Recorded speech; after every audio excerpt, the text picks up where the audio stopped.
పుట్టపర్తి నారాయణాచార్యులు గారు రచించిన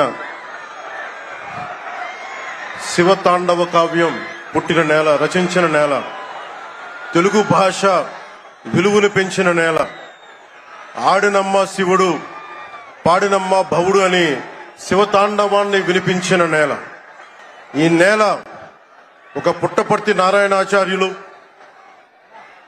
కవి బళ్ళారి రాఘవ గారు లాంటి నాటకరంగ రచయిత, నటుడు, విధాన్ విశ్వం లాంటి మహానుభావులు, గజ్జల మల్లారెడ్డి గారి లాంటి కవులు, ఇలాంటి వాళ్ళందరూ పుట్టిన నేల.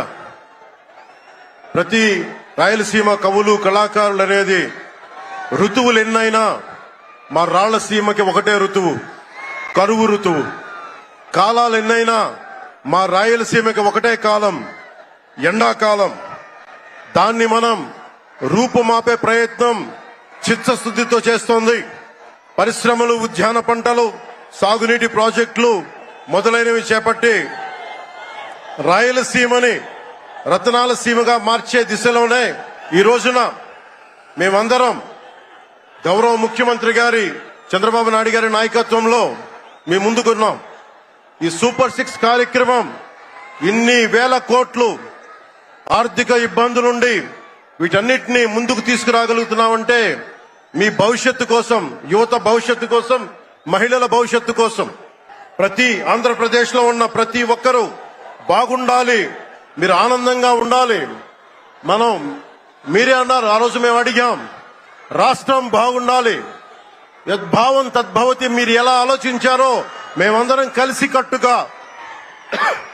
కలిసికట్టుగా పార్టీలు వేరైనప్పటికీ రాష్ట్ర హితువు, రాష్ట్ర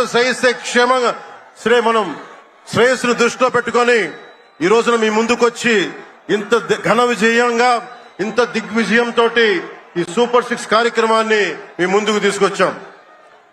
దీని సూపర్ 6 కార్యక్రమానికి సంబంధించి భవిష్యత్తు రాయలసీమ వెనుకబాటుతనం గురించి, దానికి నీటి సౌకర్యాల గురించి, పారిశ్రామిక గురించి గౌరవ ముఖ్యమంత్రి గారు మాట్లాడతారు.